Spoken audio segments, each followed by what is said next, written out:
में आज हम चर्चा करेंगे डेयरी फार्म के वित्तीय प्रबंधन की। जैसा चित्र में आप देख पा रहे होंगे, इनकम मोर, एक्सपेंस लेस, कोई ना प्रॉफिट होगा। तो आज हम बात करेंगे प्रॉफिटेबल डेयरी फार्मिंग यानी कि प्रॉफिट की, लाभ की। लेकिन लाभ को पाने के लिए उसी का कंपैरिजन करने के लिए हमें चीजों को समझना होगा। तो आगे बढ़ते हैं।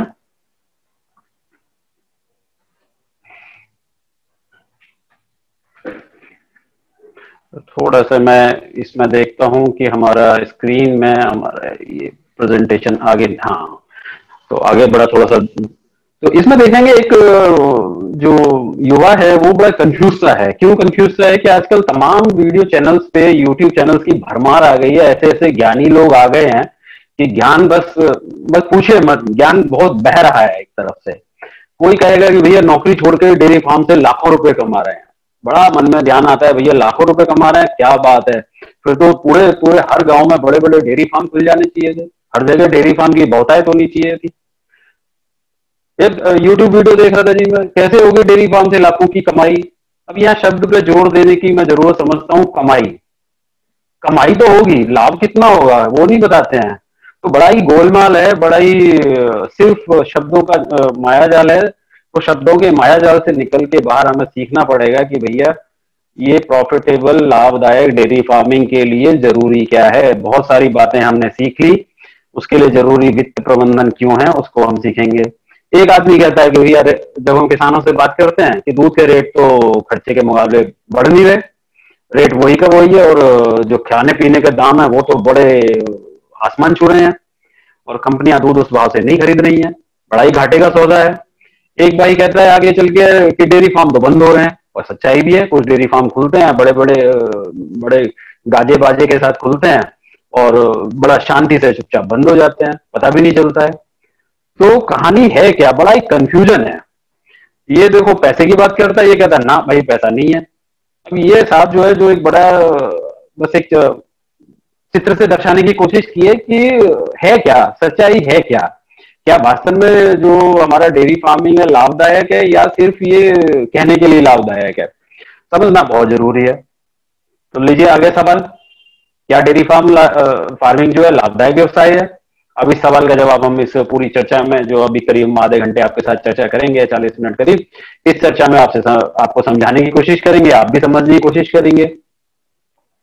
अब ये देखिए, एक तरफ का पक्ष हम सुनते हैं, कुछ नहीं बचता भाई साहब, दूध के रेट ही नहीं मिलते, चारे दाने के रेट हर साल महंगे होते जा रहे हैं।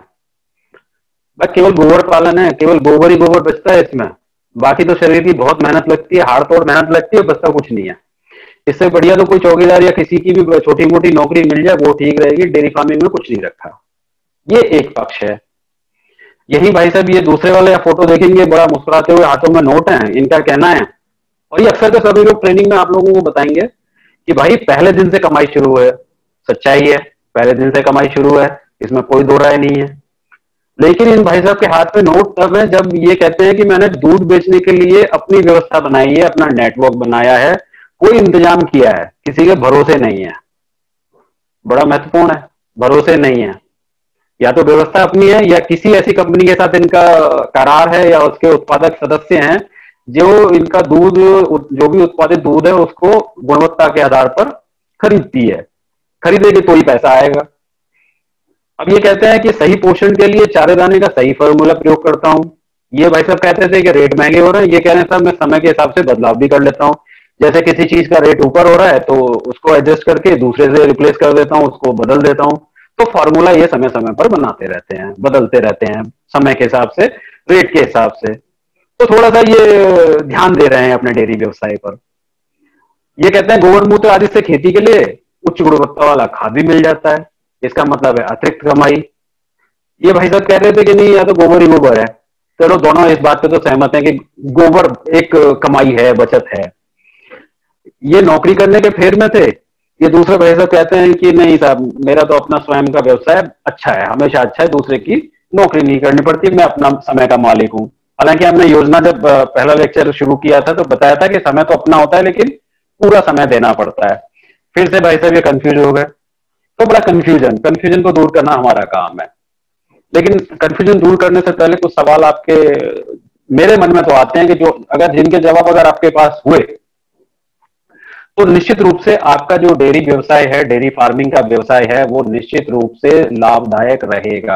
अगर सवालों के जवाब नहीं है तो आपका जवाब कुछ भी हो सकता है, लेकिन वो तथ्यों पर आधारित नहीं होगा। आप ये भी कह सकते हैं कि डेयरी फार्मिंग व्यवसाय जो है लाभदायक नहीं है। आप ये भी कह सकते हैं नहीं एकदम ठीक है, बढ़िया है, पैसे आते हैं, लेकिन तथ्य परक नहीं होगा अगर आपके पास इन सवालों के जवाब नहीं है। जो कुछ ही सवाल मैं उसमें रख रहा हूं जिससे आपको एक आइडिया मिल जाए कि किन सवालों के जवाब हमारे पास होने चाहिए। आपसे अगर कोई पूछता है डेयरी फार्म पे आके पशु के ब्यात का कुल दूध कितना था, हो सकता है जवाब हो, अगर आपने कहीं डायरी में नोट कर रखा हो। अगर नहीं है तो अगला सवाल हमारा आ जाएगा कि था, अच्छा चलो ठीक है, आपको पता है दूध कितना था, तो पिछले ब्यात से कितना कम ज्यादा था। ये क्यों मैं पूछ रहा हूं सवाल, इसका जवाब आपको आगे वाली जो मेरे स्लाइड आएंगे, बातें होंगी, उसमें मिलेगा। प्रति लीटर दूध का औसत लेबर खर्चा कितना है। अब आपसे पूछ रहे लेबर का खर्चा, जी हम तो लेबर का कुछ लगाते नहीं क्योंकि हम तो घर के सारे मिलके काम करते हैं।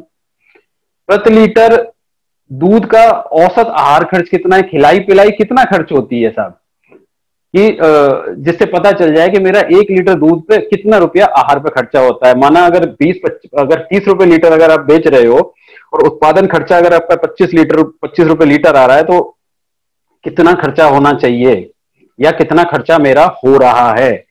अगर आपको ये बात पता है तो निश्चित रूप से आपका व्यवसाय लाभदायक होगा। कैसे होगा समझेंगे। औसत उत्पादन कितना है प्रति लीटर दूध का, अब उसमें लेबर भी आ गई, उसमें आहार भी आ गया, अन्य खर्चे भी आ जाएंगे। क्या आपको पता है ये सवाल का जवाब?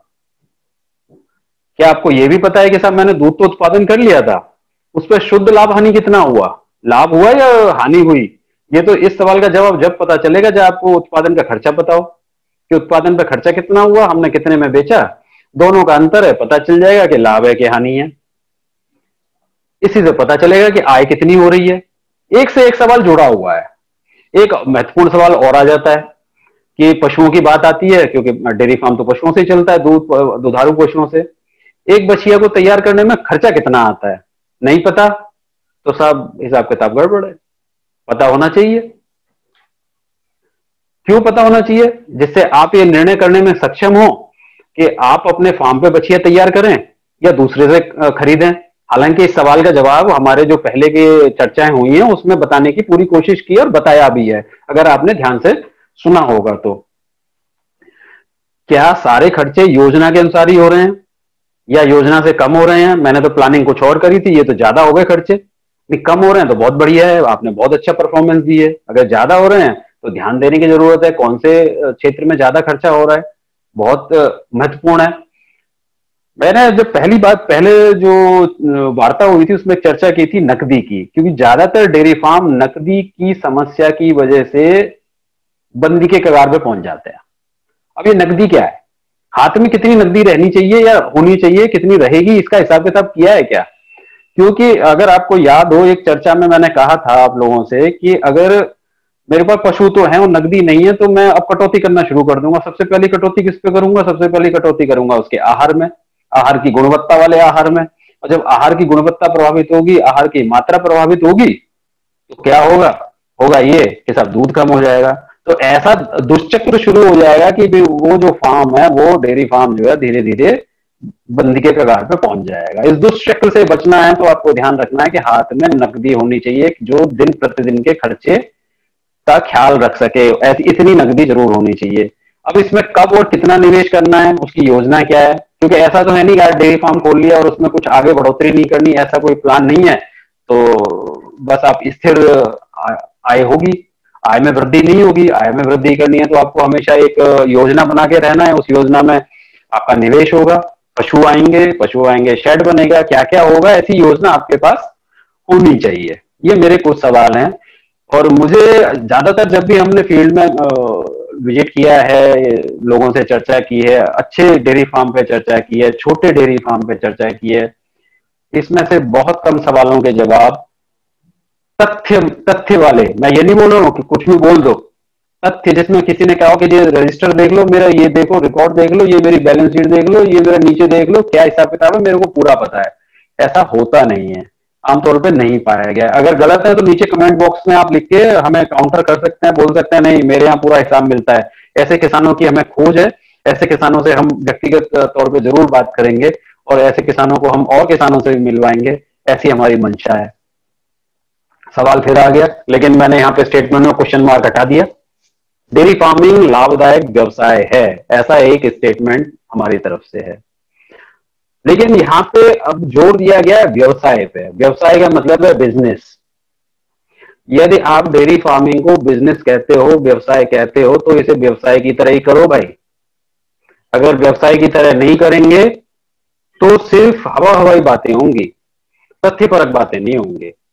क्योंकि किसी भी अन्य व्यवसाय की तरह डेयरी फार्मिंग में भी आपको आय व्यय का हिसाब किताब रखना चाहिए, रखना होता है। तभी पता चलता है कि लाभ हुई या हानि। अक्सर कर हम कई जगह क्या क्या इस प्रबंधन में जब हिसाब किताब, यानी हिसाब किताब क्या है, हिसाब किताब को हम अगर शुद्ध हिंदी में कहें तो वित्तीय प्रबंधन है, कि क्या खर्चा हुआ, क्या आय हुई, इस सब का प्रबंधन ही तो वित्तीय प्रबंधन है। लेकिन अगर हम आमतौर में भाषा में कहें लेखा जोखा रखना है या आय व्यय का हिसाब किताब रखना ही वित्तीय प्रबंधन है। लेकिन इसको करेंगे कैसे, इसको एक पहले एक चीज समझ लेते हैं कि लाभ हानि की गणना बहुत ही साधारण है, कोई इसमें बहुत बड़ी रॉकेट साइंस नहीं है। लाभ या हानि हम पता कर सकते हैं आय माइनस आय में से खर्चे घटा के। जब खर्चे घटा दिए, आय में अगर आय अधिक है खर्चे कम है तो आपको शुद्ध लाभ होगा। मैं फिर से कह रहा हूं, बहुत सारे लोग कमाई बताते हैं, लेकिन यहां मतलब कमाई से नहीं है, शुद्ध लाभ से है। कमाई तो बहुत हो सकती है, मैंने कमाई तो लाखों रुपए हो गए, लेकिन शुद्ध लाभ 1 रुपया नहीं है, तो वो कोई कमाई फायदे की नहीं है। अब दूसरा समझ लेते हैं हानि। यदि खर्चे जो हैं आपके आय से अधिक हैं, आय हो रही है 100 रुपए और खर्चे हो गए 120 रुपए, तो क्या हुआ, हुआ क्या, 20 रुपए की घाटा हो गया, हानि हो गई। तो ये जो व्यवसाय जो है घाटे का सौदा बन जाएगा अगर आपके खर्चे ज्यादा पाए जाते हैं या होते हैं। बड़ा मैंने यहाँ पे बड़ा बड़ा लिख रखा है, आमतौर पे देखा गया है कि आम पशुपालक अपने डेयरी फार्म के सभी आय व्यय का हिसाब नहीं रखते। यहाँ पे सभी पे मैंने जोर दिया, कुछ का हिसाब किताब तो रखते हैं, मोटा मोटा हिसाब किताब तो रखते हैं, लेकिन सभी आय हिसाब किताब नहीं रखते हैं। लेकिन अगर मैं आपको एक छोटा सा उदाहरण दूं, अगर हम कोई भी एक चीज खरीदने बाजार में जाते हैं तो जो बाजार में उसका उत्पादक है वो उसका पूरा हिसाब किताब लगाता है कि मेरा इसमें इतना खर्चा हो गया, इतना इसके दुकानदार का कमीशन हो गया, रिटेलर का, ये और इतना मुझे इसके ऊपर लाभ चाहिए, तब जाके उसकी कीमत लगाता है और उसके बाद लाभ हानि की गणना वो कर लेता है। क्या उसी तरह हम अपने यहाँ करते हैं क्या? करना तो चाहिए, कम से कम पता तो चलना चाहिए कि लाभ हो रहा है या हानि। अब इसको थोड़ा सा आगे बढ़ते हैं, थोड़ा सा गंभीर इस पे चर्चा कर लेते हैं। ये तो हमने बड़ा आम, बड़े सीधे साधे शब्दों में हमने चर्चा की, व्यवसाय का वित्तीय प्रबंधन मॉडल क्या होना चाहिए। लेकिन इसको भी, ये बड़ा सब्जेक्ट है, लेकिन मैं इसको आसान भाषा में आपको समझाने की कोशिश करता हूं कि एक साधारण भाषा में वित्तीय प्रबंधन मॉडल होता क्या है। सबसे पहले वित्तीय प्रबंधन मॉडल में बात करते हैं हम अभिलेखों की, रिकॉर्ड्स की। हमारे पास हमारे सभी आय व्यय के खर्चे का रिकॉर्ड होना चाहिए, उसका अभिलेख होना चाहिए। उस अभिलेख में क्या है कि हम उन आंकड़ों को और सूचना को एकत्रित कर सही प्रारूप में व्यवस्थित रखते हैं। चाहे वो हम रजिस्टर के फॉर्म में रखें, बड़ा फॉर्म है तो कंप्यूटर में रख सकते हैं, आजकल तो बहुत सारे ऐप आ गए हैं। हाँ, ऐप से याद आया कि अगले शुक्रवार को आपको विभिन्न जो डेयरी फार्मिंग के ऐप हैं इसके ऊपर हमारे साथी चर्चा करेंगे और आपको जानकारी देंगे कैसे ये जो डेयरी फार्मिंग के लिए ऐप हैं जो आजकल मोबाइल में आसानी से हिंदी भाषा में, क्षेत्रीय भाषाओं में हैं, जिनका प्रयोग करके आप अपने डेयरी फार्म का रिकॉर्ड आसानी से रख सकते हैं और आय व्यय का लेखा जोखा भी उसमें आसानी से हो जाता है।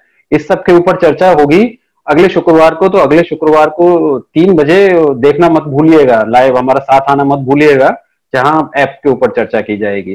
तो इन आंकड़ों को ऐप के माध्यम से रख सकते हैं, रजिस्टर में रख सकते हैं, आप कंप्यूटर में रख सकते हैं, जैसा आपके पास। ऐसा नहीं है कि सब कुछ कंप्यूटर में रखना है या ऐप में रखना है, आप एक छोटी सी डायरी, एक बच्चों की कॉपी लेके उसमें भी रिकॉर्ड रख सकते हैं। लेखा जोखा उसमें कैसे रख सकते हैं कि साहब आय क्या हुई, आगे आएंगे, आय क्या हुई, आय किस किस से होती है, किन किन माध्यम से होती है, व्यय किस किस माध्यम में होता है, इसका लेखा जोखा, ये सब रिकॉर्ड का, अभिलेख का हिस्सा होता है। अब रिकॉर्ड्स को तो हमने रख लिया, अब करें क्या रिकॉर्ड्स का?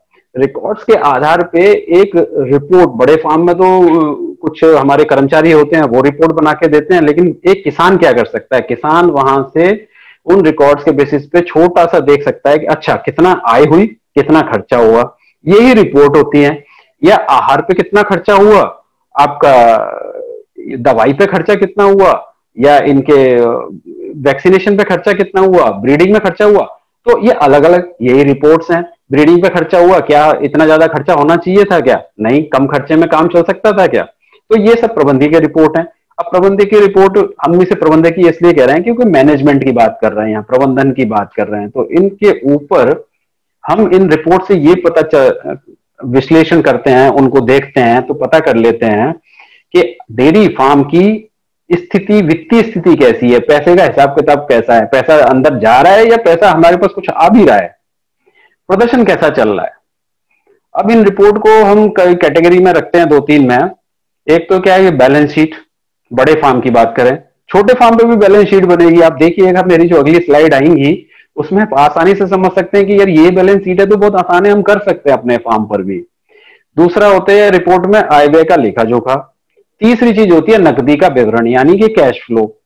और चौथी चीज एक होती है कि मेरा पैसा कितना लगा है और मेरा उस पैसे से कुछ लाभ, अगर उस पैसे को मैं कहीं और लगाता, मैं एक एग्जांपल दे रहा हूं इस चीज का, तो उस मालिक, मेरे मतलब मालिक की कितनी अंश पूंजी लगी हुई है इस पूरे फार्म में, मैंने जब लगाया था, फार्म शुरू किया था, तो कितना पैसा मेरा लगा हुआ है, उसके बारे में आपको जानकारी मिल जाती है। जबकि आदमी आमतौर पर देखा गया है कि ये मेरा पैसा कितना लगा, इस पे किसान, कम से कम छोटा किसान तो ध्यान नहीं देता है। अब तीसरी चीज क्या होगी? तीसरी चीज ये है कि इन रिपोर्ट्स के आधार पे हम निर्णय लेने में सक्षम रहते हैं। अब निर्णय क्या लेने हैं? आगे की योजना के बारे में, जो बीत गया बीत गया, उसका पोस्टमार्टम करेंगे, पोस्टमार्टम करके आगे की योजनाओं की रूपरेखा बनाएंगे। रूपरेखा बना के हम ये पता करेंगे कि हाँ आगे संभावना क्या है, उससे कितना लाभ हम पा सकते हैं। और जब हम आगे की रूपरेखा बनाएंगे तो इस रूपरेखा में जोखिम क्या है, क्या रिस्क है। अब रिस्क का एग्जांपल है कि भाई मानो पड़ा जिस कंपनी को हम दूध दे रहे थे, जो दूध हमारे यहां से ले रही थी, वो कंपनी चली जाए, हमने तो पशु बढ़ा लिए। अब देखो रिपोर्ट कैसे निर्णय में लेने में कैसे आपको सपोर्ट कर रही है, आपको कैसे सहायता कर रही है। एक छोटा सा उदाहरण दे रहा हूं कि मैंने क्या किया, मेरे पास दो भैंस थी, दो भैंस का दूध मैं दे रहा था, मेरे यहाँ कंपनी थी, एक कंपनी दूध ले रही थी। अब अचानक से क्या हुआ, चलो जी मैंने क्या किया, अच्छा चलो बढ़िया धंधा चल रहा है, बढ़िया व्यवसाय चल रहा है, ऐसा करता हूँ दो भैंस और ले आता हूँ, तो मेहनत तो मैं कर ही रहा हूँ। अब दो भैंस ले आता हूँ, दो भैंस का चार हो जाएंगी, बढ़िया दूध बिकेगा, थोड़े पैसे और आ जाएंगे। अब मैं तो चार ले आया, दो और जोड़ दी, चार हो गई। अब चार होने पे क्या हुआ कि वो कंपनी बोली नहीं साहब मेरा तो नहीं बन रही यहाँ से, वो कंपनी अपना दूध का अपना टाम टुमरा उठा के चल दी। जोखिम है। तो जोखिम बड़ा ही आसान सी भाषा में आपने जान लिया कि हम कोई योजना बनाते हैं, कोई चीज बना रहे हैं, और उस चीज के या खुरपका मुंह पका आ गया, या कोई एक ऐसी बीमारी आ गई कि पशुओं का मुझे मृत्यु हो गई, तो ये जोखिम है। उन जोखिम की भी योजना में हम रख के चलते हैं कि क्या क्या जोखिम हो सकते हैं। अब बजट भी बनाते हैं कि सब ये जब इतना निर्णय लेंगे तो इसके लिए पैसा कहां से आएगा, नकद रूप से में कितना होगा, आंशिक कहीं से अगर मेरे को हेल्प मिल रही है, या पूरे फार्म का मेरा बजट कितना होगा। बजट बनाना बहुत जरूरी है। निर्णय ले लिया, निर्णय को पूर्ति तभी होगी जब मेरे पास बजट होगा। मैं सोच तो बढ़ा लूं लेकिन बजट नहीं है, बजट का मतलब है पैसा। वो पैसा मेरी जेब से भी आ सकता है, मैं पैसा उधार भी ले सकता हूं, उसको बजट कहते हैं। तो ये बजट निर्णय लेने के बाद आप बजट भी आपके पास होना चाहिए, जो निर्णय को फलीभूत करने में, उसको क्रियान्वित करने में विशेष रूप से जरूरी है। अब ये लेखा जोखा यानी कि इनकम स्टेटमेंट, लाभ हानि क्या है, profit and loss, PNL account कैसे रखा जाए डेयरी फार्म पर। डेयरी फार्म पर आय किस किस से होती है? डेयरी फार्म पर आय होती है, एक तो रेगुलर आय कहते हैं जैसे दूध बिक्री से, कि दूध बेचा आया। तो इसमें भी हमें ये देखना है कि रोज के रोज पैसे आते हैं, 10 दिन में पैसे आते हैं, महीने में पैसे आते हैं। इससे क्या चीज प्रभावित होती है? मेरा कैश फ्लो, जो डेयरी फार्म पे हम लोग जो कैश की बात करते हैं, नकदी की बात करते हैं, वो प्रभावित होता है। तो मेरी प्लानिंग इससे प्रभावित होती है, फाइनेंशियल मैनेजमेंट मेरा प्रभावित होता है, वित्तीय प्रबंधन मेरा प्रभावित होता है कि मेरे को रेगुलर आय कब कैसे हो रही है। फिर मुझे ये भी देखना है कि कब मेरी भैंस, गाय भैंस जो है, मेरे पशुओं का दूध पीक पे होगा, कब कम होगा, तो मेरी इनकम ज्यादा होगी, खिलाई पिलाई उतनी होगी। तो इन सब चीजों का, ये सब चीजों से प्रभावित होता है। तो हमें पता होना चाहिए कि रेगुलर आय कितनी हो रही है। पशु बिक्री, आमतौर पर पशु बिक्री रोज नहीं होती, कभी छमाही में होती है, कभी तिमाही में होती है, जैसा भी बाजार का और समय का उस क्षेत्र में रहता है कि कब बेचने से ज्यादा पैसे मिलते हैं, उस सब के ऊपर निर्भर रहती है। फिर थोड़ा जो सह उत्पादों से आय होती है, गोबर खाद मूत्र वगैरह जो भी ये जो बन जाता है आजकल, बड़ा फायदा मिल जाता है इस चीज का भी। इसमें भी आप कई सारे काम कर सकते हैं जो सह उत्पाद वाले लेक्चर में आपने समझे थे, खाली बोरे आदि की बिक्री से। तो इन सब चीजों से डेयरी फार्म पर आय होती है, इसको हमें नोट करना चाहिए अपना आय इनकम की तरह। उसके बाद इसमें हम खर्चे जरूर देख लें। खर्चे क्या हैं? दो तरह के खर्चे होते हैं। एक खर्चा होता है फिक्स टाइप का, स्थायी टाइप का, जो एक बार कर दिया, अब वो उसके ऊपर ज्यादा खर्चा नहीं होना है, वो फिक्स हो गया, इसलिए उसको हम फिक्स कहते हैं, फिक्स टाइप का। जैसे जमीन ले ली, अब जमीन ले ली, जमीन में एक बार खर्चा हो गया, लेकिन आप ये देखिए उस जमीन का किराया कितना मिलता अगर उस जमीन को हम किसी और काम के लिए यूज करते। तो आप अपने खर्चे में उस किराए को ले लीजिए। आमतौर पे क्या करता है किसान, उस जिस जमीन पे काम कर रहा है उस जमीन का कोई किराया अपने व्यवसाय के व्यय में नहीं लगाता है। वो तो कहता है जमीन तो मेरी है साहब, मैं क्या किराया लगाऊं इसका। अगर भाई साहब, अगर आपने जमीन कहीं किसी से किराए पे ली होती या खरीदी होती तो उसका ब्याज देना पड़ता ना उस पैसे का। तो उसी तरह जमीन अगर किराए पे ली होती तो उतना किराया तो देना पड़ता।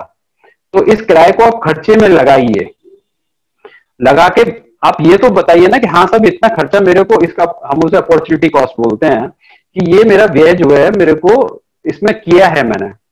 दूसरा, मैंने अपना जो पशुओं के शेड बनाए, भवन बनाए, मशीनरी ली, इनकी एक जीवन होता है, किसी का 3 साल, किसी का 7 साल, किसी का 20 साल, किसी का 10 साल।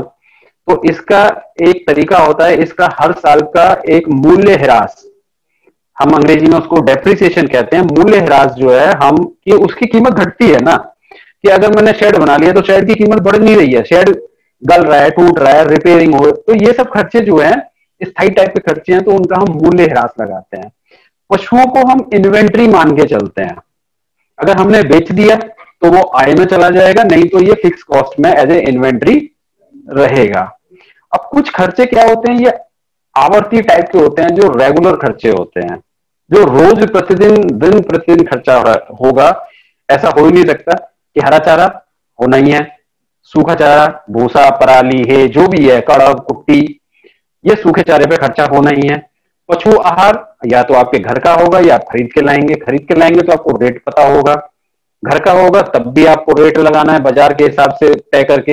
हरे चारे का भी बाजार में रेट लेके, क्योंकि ये देखेंगे मैंने लाल कर रखे हैं, लाल करने का मतलब यहाँ यही है कि हरा चारे घर में होता है, अरे साहब इसका क्या पैसे लगाएं, रुपया किलो, 1.5 रुपया किलो। आप बाजार में एक बार जाओ, रेट लेके देखो कितने रुपए किलो पड़ रहा है, वो उतना रेट लगा हुआ। ये हिसाब किताब नहीं रखोगे तो फिर आपको, जो मैंने शुरू में कहा, लाभ हानि का पता ही नहीं चलेगा। भूसा घर में पड़ा है, कमरे में भरा हुआ है या बुर्जी में है, खूब सारा है, खिलाए हैं, रेट पता नहीं जी कितना खर्चा हुआ होगा, 4 किलो खिलाया कि 6 किलो खिलाया, मुझे नहीं पता। पशु आहार, हाँ जी, ये तो मैं लाया था, कट्टा जो है 1600 रुपए का आया था, या ये जो है 1200 रुपए का कट्टा आया था 50 किलो का, तो ऐसा हो गया 2400 रुपए, 24 रुपए किलो हो गया। ऐसे करके हिसाब लगा लेते हो। चलो ब्रीडिंग का भी आपका एआई हुई या ट्रीटमेंट हुआ, कुछ वेटनरी के खर्चे हुए, दवाई हुए, ये भी खरीद के लाते हो आप, उसका भी हिसाब रखते हो, लिख के रखो। बिजली पानी, भाई बिजली पानी भी खर्चा होता है, उसका भी हिसाब रखो। लेबर, ये बहुत महत्वपूर्ण है, इस पे हमारी बहुत चर्चा होती है, क्योंकि ये आपको निकल के आएगा जब जब आप हिसाब किताब आप करके देखिएगा। जब हिसाब किताब करके देखेंगे तो ये लेबर बहुत महत्वपूर्ण कंपोनेंट है, जो कि एक बचत के तौर पर दिखाई देता है।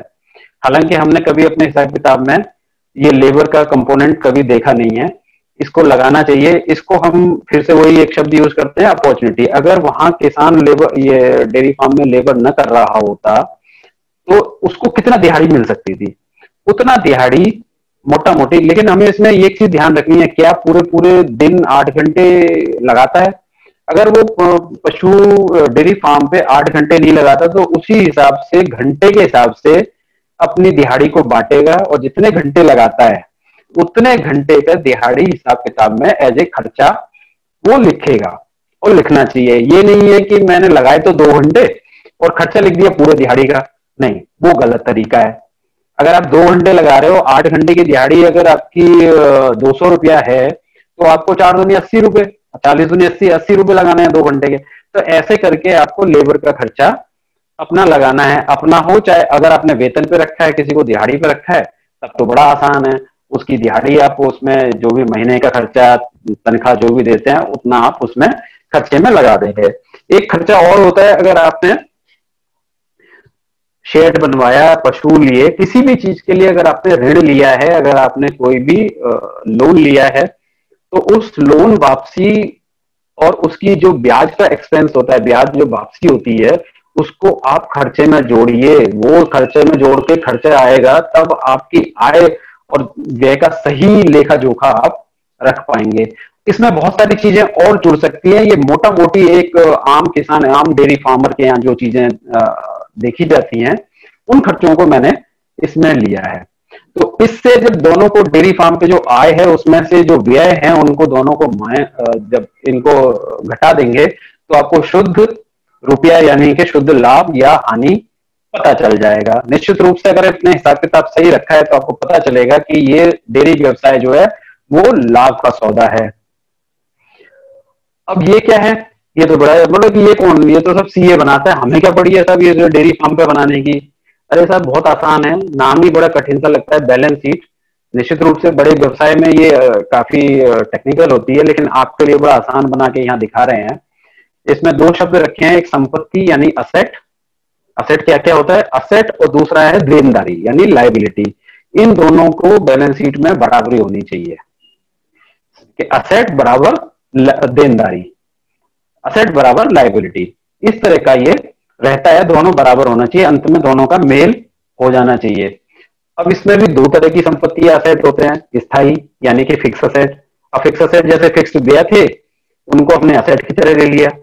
पशु, वो भी फिक्स असेट है, उनकी कीमत यहाँ आएगी, शेयर की कीमत यहाँ आएगी, भूमि की कीमत यहाँ आएगी, मशीनरी की कीमत यहाँ आएगी। अब कुछ ऐसे होते हैं करंट एसेट जो कि छोटी अवधि के होते हैं, लेनदारी। अब हमारा पैसा किसी के ऊपर उधार है। उधार जैसे क्या है कि हमारा पैसा, हमने दूधिया को दूध बेचा या कंपनी को दूध बेचा, वो कंपनी से पैसा आया नहीं। अब पैसा आया नहीं तो हमारा वो लेनदारी बची। लेनदारी किसके ऊपर, कंपनी के ऊपर या दूधिया के ऊपर। और कुछ पैसा हमने इस व्यवसाय से अपने बैंक में जमा कर रखा है, वो भी इधर आएगा, वो भी आपने इसी से कमाया है, ऐसा नहीं है। आप दोनों को मिक्स मत करिए, मिक्स करेंगे तो आपको पता ही नहीं चलेगा, फिर तो आप यही कहते रहेंगे जो आपके पहली स्लाइड में दिखाए थे कि घाटे का सौदा है, फायदे का सौदा, मुझे नहीं पता, मैं तो कंफ्यूज हूँ। अब देनदारी क्या क्या, हम देनदारी की साइड में किन किन चीजों को रखेंगे। एक तो हम रखेंगे जितना पैसा मैंने शुरू में लगाया था। एक दिन तो आपको ये करना पड़ेगा। आप एक सवाल कह सकते हो साहब ये तो मेरे बाप दादा के टाइम से चले आ रहा है, मैं कहाँ से, मुझे क्या पता चले। भैंस तो मेरे पिताजी के टाइम से है, गाय में इतनी जो है तब से है। साहब एक कीमत लगा लो, जिस दिन आप ये हिसाब किताब रखना शुरू करो उस दिन उसकी एक कीमत लगा लो, वो आपकी अंश पूंजी हो गई बिजनेस में। अंश पूंजी का मतलब है मेरा हिस्सा कितना गया, मैंने कितने पैसे लगाए धंधे में, तो वो मालिक की अंश पूंजी हो गई, इक्विटी अंग्रेजी में कहते हैं। देखो साहब यही जो मैं दिखा रहा हूँ यही बड़े बड़े व्यापारी करते हैं अपने यहाँ, जितने भी बड़े बड़े बिजनेस है यही करते हैं। करना आपको है, छोटे स्तर पे करना है, लेकिन है ज्यादा नहीं है, 4-5 आइटम है, इनका तो हिसाब किताब आप रख ही सकते हो मोटा मोटा। आपको चालू देनदारी होती है, चालू देनदारी जैसे चालू संपत्ति है, तो देनदारी चालू का मतलब है करंट लाइबिलिटीज, इसका मतलब है छोटी अवधि की। अब छोटी अवधि क्या होती है कि हमने छोटा कोई कर्जा लिया, किसी से हमने लिए 10,000 रुपए, वापसी करनी है, तो वो एक नहीं दिए हैं तो देनदारी की तरफ जाएंगे, दे दिए हैं तो वो एक्सपेंसेस में चले जाते, अगर नहीं दिए पेंडिंग है तो वो देनदारी में दिखेंगे। उसी तरह से खाता देनदारी, हमने पशु आहार लेके आ गए या दवाई लेके आ गए, चुकता नहीं किया, तो वो अकाउंट पेएबल है कि कभी ना कभी तो पैसा देना ही है, तो वो हमारे देनदारी साइड में दिखेंगे। तो ये दोनों साइड जब बराबर हो जाएंगी तो इसका मतलब है आपकी बैलेंस शीट जो है, जो एकदम तुलन पत्र जो है वो एकदम ठीक बना है। तो इस तरह से हम व्यवसाय की तरह अपने डेयरी फार्म का भी तुलन पत्र या बैलेंस शीट बना सकते हैं। अब फिर से आ गई, ये बहुत महत्वपूर्ण आ गई ये चीज, कैश फ्लो। कैश के बिना काम नहीं चलता, बिजनेस डूब जाते हैं, तनख्वाह नहीं निकल पाती है। वही डेयरी के मामले में भी सत्य है। ये कैश फ्लो क्या बताता है? ये बताता है कि व्यवसाय में कितना पैसा आया, कितना पैसा व्यवसाय से बाहर गया। यही चीज बताता है नकदी विवरण यानी कि कैश फ्लो स्टेटमेंट। अब पैसा आता कहां से और जाता कहां से है, तो इनको हम तीन कैटेगरी में समझते हैं।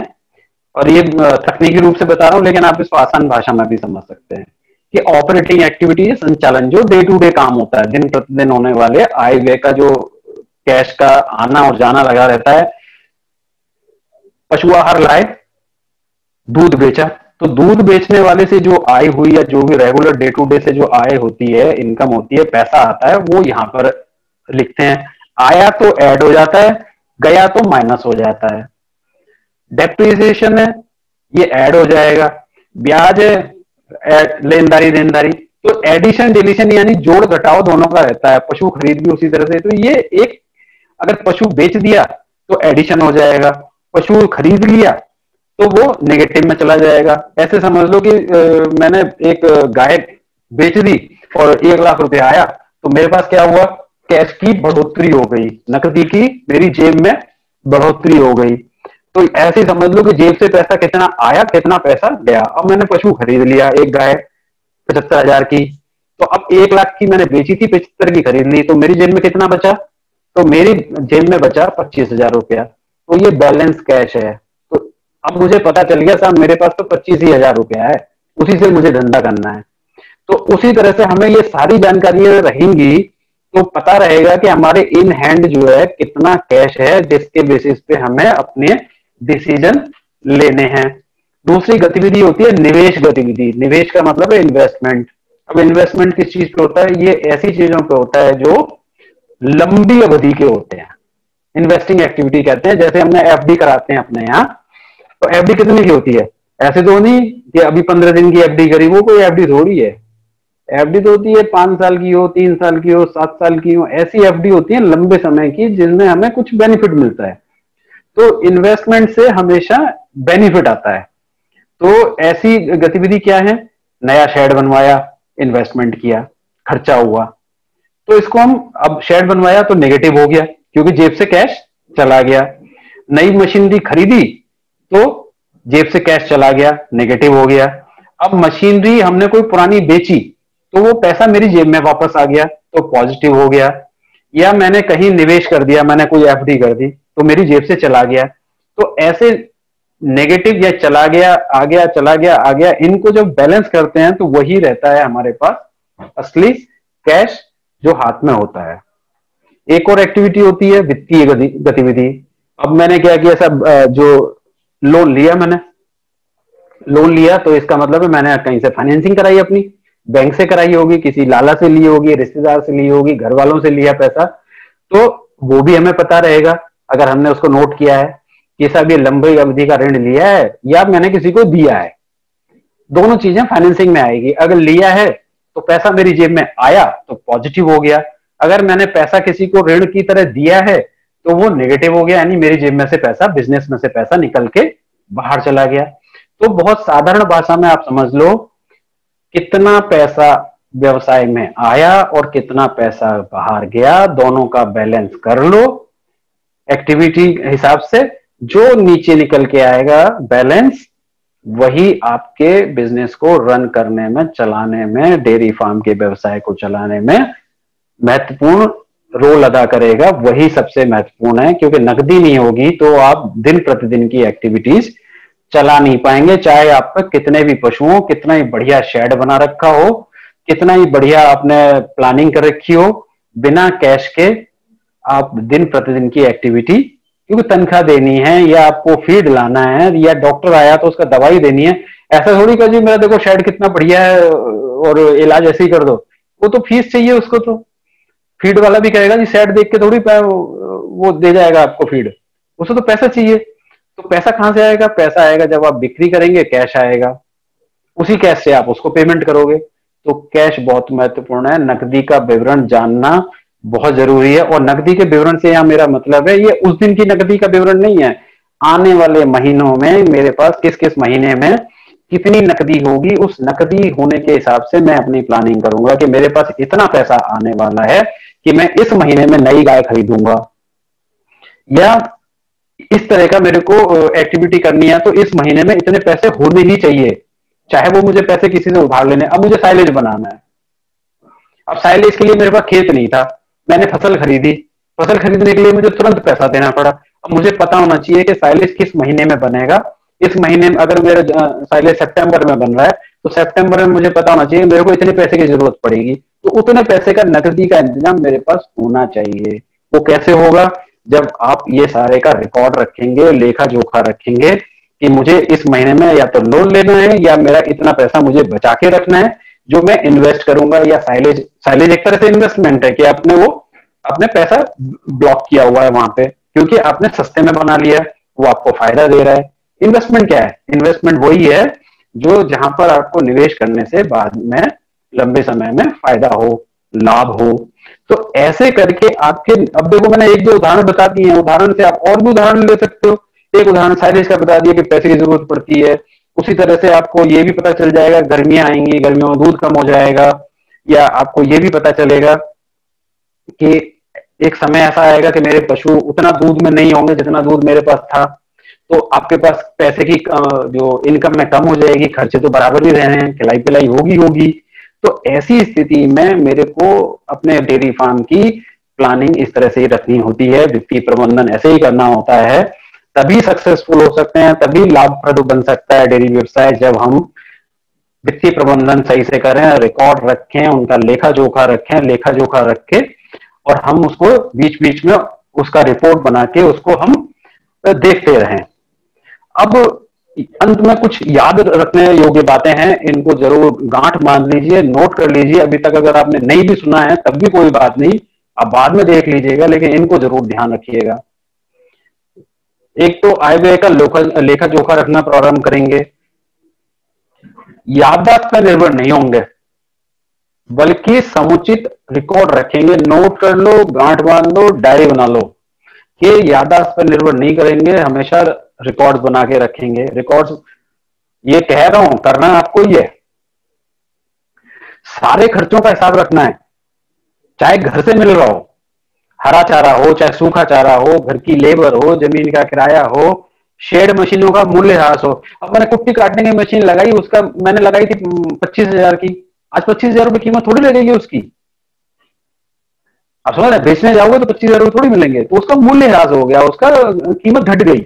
तो जब कीमत घट गई तो उसको हमें अपने खर्चे में काउंट करना है। उस खर्चे के हिसाब से हमें पता चलेगा कि प्रति लीटर दूध पर मेरा उत्पादन का खर्चा कितना आया। और ये एक दिन का नहीं करना है, आपको एक महीने का, साल का करना है, जिससे कि आपको औसत खर्चा पता चले। एक दिन ऊपर नीचे हो सकता है। सभी प्रकार की आय का हिसाब रखना है, चाहे वो कहीं से आई हो, चाहे गोबर बेचने से आई हो, खाद बेचने से आई हो, चाहे बोरी कट्टा बेचने से आई हो सकता है बोरी कट्टा बेचने से 500 रुपए मिले हो, भैया 500 रुपए आए हैं ना, तो उसे आय की तरह रखो, हिसाब में लिखो, बहुत जरूरी है। अब बहुत महत्वपूर्ण बात कि एक हमें लक्ष्य बनाना है अपने लिए कि ये मेरा खर्चा हो रहा है। एक तो एक मेरे बीच में बात याद आई, मैं थोड़ा सा, कि हम आसपास के अपने अन्य किसानों से पता नहीं करते, बात नहीं करते थोड़ा सा, ये बहुत मतलब, ये मैं अपने अनुभव से बता रहा हूं कि पता करके भाई तुम्हारे यहाँ खर्चा कितना आ रहा है प्रति लीटर दूध पे, हिसाब रखोगे तो ही पता चलेगा ना। अरे मेरे यहाँ तो इतना आ रहा है, तुम्हारे यहाँ इतना क्यों आ रहा है, इतना कम कैसे है, ऐसा क्या करते हो?